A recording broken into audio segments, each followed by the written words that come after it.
POV, a day from hell during the peak of addiction, getting kidnapped. So you're new to being homeless and addicted. You're super young, you think you're invincible, you think you know everything, and you just ended up on the streets homeless and addicted. And one day you go into this Burger King right here and you go into the bathroom so you can do your stuff. And there's a dude in the stall and he's like taking a shower. And you knock on the door and you're like, "Hey brother, you coming out?" And he says, "Yeah, I'll be right out." And he comes out and you're like, "Damn, this is like a clean looking kid. Like, why is he showering in the Burger King bathroom?" And so you ask him, "What are you doing, man?" And that's when he tells you, "I'm homeless. I live on the streets in my car." So from this point on, you start staying with him in his car in front of this library. And you regularly give him gas money so he can drive you to go meet the plug. And you guys form a pretty good relationship. And so one night, you're fiending. You've only had like one fix today. And it's getting late. It's nighttime. It was the newest phone at the time. And there's a lady who's a baser who he also used to drive around so she could steal shit and then she would sell it and break him off gas money. And that was kind of his hustle. So this one night, you guys are in his car in this parking lot and he says, "Hey, I'm going to go pick up such and take her to go steal some shit." And you say, "Hey, let me come along."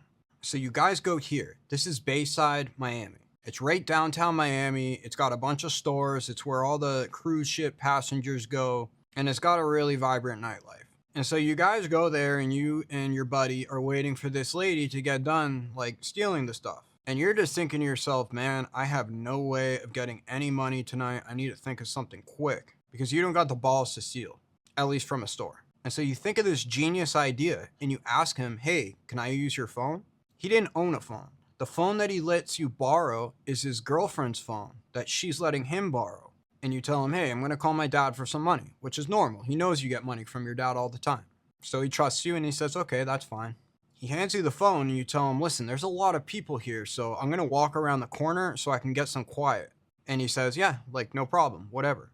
And so you walk around the corner and you just take off. You start booking ass. You run into the hood, you go to all the Arab stores, and eventually you go and you sell it. Now at the time, this was probably like a $500-$600 phone, but you take like $30-$40 for it. And then you walk down the street to the trap, meet the plug, and you start leaving the hood and you duck off behind some cars and you go indulge in your substances. The problem is this kid knows where to find you. He drives you around all the time. He drives you to the trap. He drives you to meet the plug. He knows which area you frequent. And so you leave the hood and you're walking down this street right here. And it's like pitch black.